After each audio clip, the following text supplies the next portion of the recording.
Shalom, Erev Tov, good evening. This is TV7 Israel News, broadcast to you from Jerusalem. 3 diseased hostages are returned to Israel, leaving 8 murdered hostages in Hamas captivity in the Gaza Strip to date. Prime Minister Benjamin Netanyahu warns that while Iran sustained heavy blows, it is trying to rehabilitate its terror axis. Syria's de facto president, Ahmed al-Shara, is expected to become the first Syrian leader in history to visit the White House. 3 deceased hostages were returned to Israel last night after the Islamist terror organization Hamas held their bodies captive for 757 days. And following the completion of the identification process by the Israeli National Institute of Forensic Medicine, IDF representatives informed the families of Colonel Asaf Hamami, Captain Omer Maxim Neutra, and Staff Sergeant Oz Daniel that their loved ones have been returned for burial in Israel. According to the information and intelligence available to the IDF, Colonel Asaf Hamami served as the commander of the Southern Brigade in the Gaza Division. He fell in battle while fighting in the southern community of Nirim on the morning of October 7th of 2023, and his body was abducted by the terrorist organization Hamas. Asaf was among the first to reach the combat zones and fight the invading terrorists of Hamas. He was 40 years old at the time of his death. Colonel Hamami is survived by his parents, a brother, his wife, and 3 children. May his memory serve as a blessing, and may God grant comfort to his family. Captain Omer Maxim Neutra, a dual American-Israeli national, immigrated to Israel from the United States as a lone soldier through the Gar'in Tzabar program. He served as a platoon commander in the IDF 77th Battalion of the Armored 7th Brigade. He fell during a defensive battle in the southern communities near the Gaza border on the morning of the October 7th massacre of 2023, and his body was abducted by the Islamist terrorist organization Hamas. His death was officially determined on December 1st of 2024. Omer was 21 years old at the time of his death. He leaves behind his parents, 2 brothers, and 2 sisters. May his memory serve as a blessing, and may the Lord God grant comfort to his family as well. Staff Sergeant Oz Daniel served as a combat soldier in the 77th Battalion of the 7th Brigade. He fell during a defensive battle in the southern communities near the Gaza border the morning of October 7th of 2023, and his body was abducted by the Islamist terrorist organization Hamas as well. Oz was 19 years old at the time of his death. His death was officially determined on February 25th of 2024. He leaves behind his parents and a twin sister. May his memory serve as a blessing, and may the Lord God grant comfort to his family too. Meanwhile, at the weekly cabinet meeting in Jerusalem, Prime Minister Benjamin Netanyahu stressed that while the Iranian axis of terror proxies suffered devastating blows, it is proactively trying to recover. הציר האיראני ספג מהלומה אדירה. במקומות רבים שברנו אותו, וגם במקומות ששברנו אותו, הוא עדיין קיים, הוא מלקק את פצעיו, הוא מנסה להשתקם. המאמץ שלנו הוא לשלול ממנו את יכולת השיקום, וכך אנחנו עושים בחזיתות השונות. החזית הראשונה זה בעזה, שם כמובן החמאס ספג מכות מוחצות, הוא צל של מה שהוא היה, אבל הוא מנסה להתאושש גם כן. ואנחנו פועלים ב4 מוקדים. 1, השבת חטופינו. הניסיונות שלו הם פתטיים, לנסות להוביל אותנו, להוליך אותנו שולל, את ארצות הברית, העולם. הם כמובן לא הצליחו, ואנחנו נחזיר בהדרגה את כל חטופינו. אנחנו מחויבים לזה.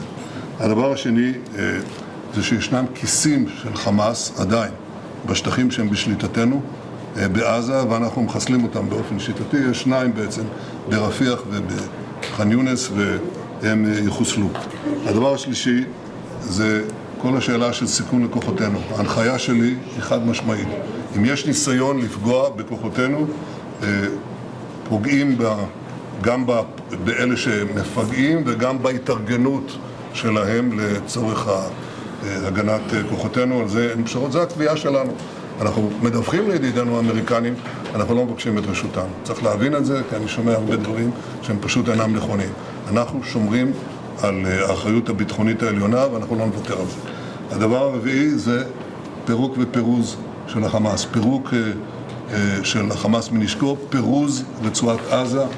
זה הכלל שבו אנחנו דוגלים, זה מה שמוסכם ביני לבין הנשיא טראמפ, וכך אנחנו פועלים במתווה ברור. וכמובן, אם הדבר הזה לא יעשה בדרך האחת, אז הוא יעשה בדרך השנייה, וכולם יודעים מהי הדרך השנייה ומי גם יעשה אותה. Prime Minister Netanyahu continued to discuss the Lebanese front, where the Iranian proxy Hezbollah continues to violate the ceasefire on a daily basis, forcing Israel to react forcefully. לגבי לבנון, חיזבאללה אכן סופג מכות כל הזמן, כולל בימים הללו, אבל הוא גם מנסה להתחמש ולהתאושש. אנחנו מצפים מממשלת לבנון שתבצע את מה שהתחייבה לעשות, כלומר לפרז את חיזבאללה מנשקו, אבל ברור שאנחנו נממש את זכותנו להגנה עצמית, כפי שהדבר הזה נקבע בתנאי הפסקת האש. אנחנו לא ניתן ללבנון להפוך לחזית מחודשת נגדנו, נפעל ככל שצריך. Prime Minister Netanyahu went on to highlight the southern threat of the Iranian proxy Ansar Allah, which is dominated by the Houthi tribe in Yemen, which continues to pursue a program for the destruction of Israel. המקום השלישי שצריך לשים לב אליו, והציבור הישראלי אינו שם לב אליו מספיק, זה החות'ים. החות'ים נראים כאיזו הטרדה זניחה, מעת לעת הם יורים איזה טיל בליסטי עלינו, אנחנו מיירטים את הטילים הללו, זה נראה כדבר קטן, זה לא דבר קטן. זה איום גדול מאוד, של תנועה שהיא פנאטית בצורה הכי קיצונית שאפשר לתאר, שיש לה יכולת ייצור עצמי של טילים בליסטיים וגם כלי נשק אחרים, והיא מחויבת למה שהם קוראים התוכנית להשמדת ישראל.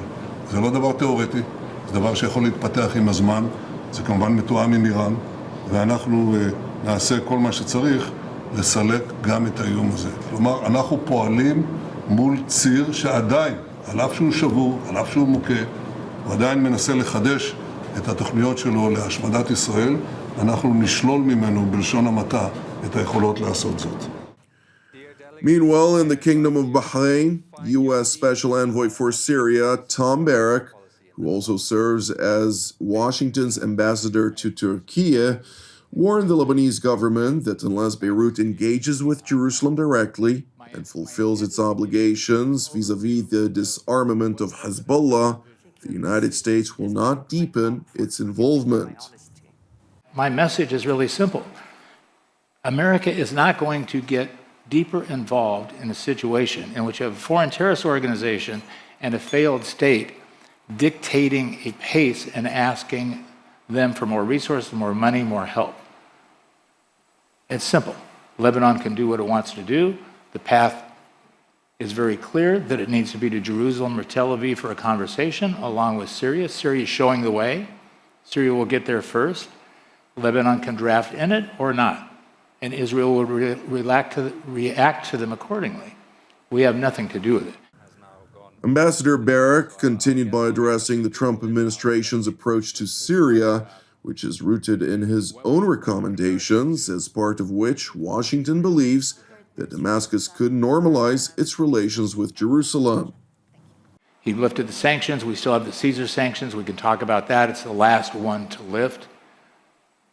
Senator Rubio got rid of state-sponsored terrorism. It's a look back. It wraps every 6 months, so it comes back December 31st. But this regime has done a very good job, in spite of the speed bumps, right? We had problems in Al-Swaida. We had problems in the West. In Gaza, we had a ceasefire, and we have speed bumps. It's going to happen. It's going to happen everywhere. And the only way to extinguish those speed bumps is with momentum and prosperity that has to come from the region. Ambassador Barrack's reference to bumps in the road, so-called, refers to a number of actual massacres that the Damascus regime and its allied jihadi forces perpetrated against minorities, to include Druze and Christians in the southern governorate of Seuraa, where over 2,000, mostly civilians, were brutally massacred. And while President Trump's envoy claims to have resolved the issue, the Damascus regime continues to impose a brutal siege on Seuraa governorate, with a humanitarian catastrophe rapidly in the making. Nevertheless, regardless of Damascus's continued aggressions against minorities, Syria's de facto president Ahmed al-Shara, formerly Mohammed al-Julani during his years in the Islamic State and Al-Qaeda, is expected to become the first Syrian president to ever visit the White House in history, a meeting reportedly scheduled for November 10th. Thank you for watching TV7 Israel News. I would like to thank you if you are a supporter of TV7 Israel, since your donation is essentially helping us produce our daily news updates from here in Jerusalem. If you haven't yet supported TV7 Israel, which is exclusively donation-based, please consider doing so. You can donate via our website at www.tv7israelnews.com. Separately, as ever, pray for our brothers and sisters facing persecution globally, along with prayers for the peace of Jerusalem and redemption of Israel. Jonathan Hessen wishing you a Shavua Mevorach, and God willing, until our next update, Shalom from Jerusalem.